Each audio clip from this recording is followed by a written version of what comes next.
Iran ने महायुद्ध का नया दरवाजा खोल दिया।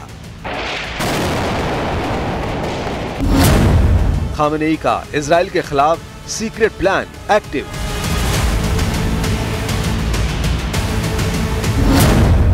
इराक सीरिया लेबनान कॉरिडोर पर युद्ध की आहट।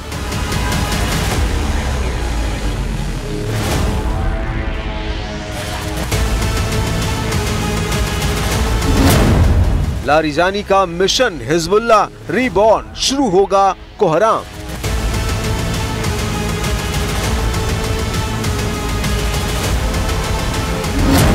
अमेरिकी इजरायली निगरानी से बचने की नई चाल।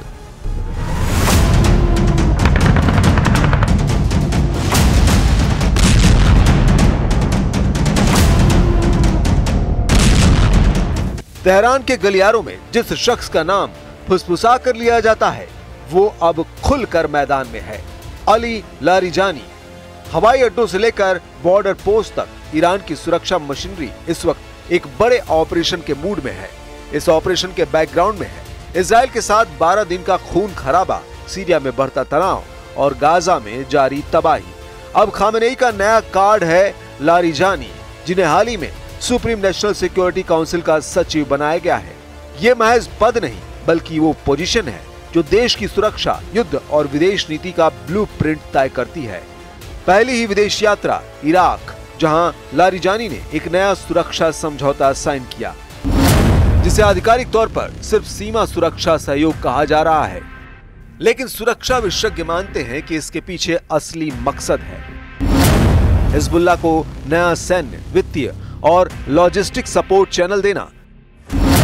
इराक ईरान का वो गलियारा है जहां से सीरिया होते हुए लेबनान तक हथियार और फंड पहुंचते हैं। इस यात्रा के तुरंत बाद लारिजानी का लेबनान जाना ये कोई डिप्लोमेटिक रूटीन नहीं बल्कि युद्ध पूर्व तैयारी का इशारा है। सीमाई हलचल, बैक टू बैक मीटिंग्स और क्लोज डोर डील्स सब एक ही ओर इशारा कर रहे हैं।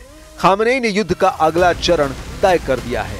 बगदाद, जहां अमेरिकी प्रभाव कभी सबसे ज्यादा था, अब ईरान का राजनीतिक और सैन्य ठिकाना बनता जा रहा है।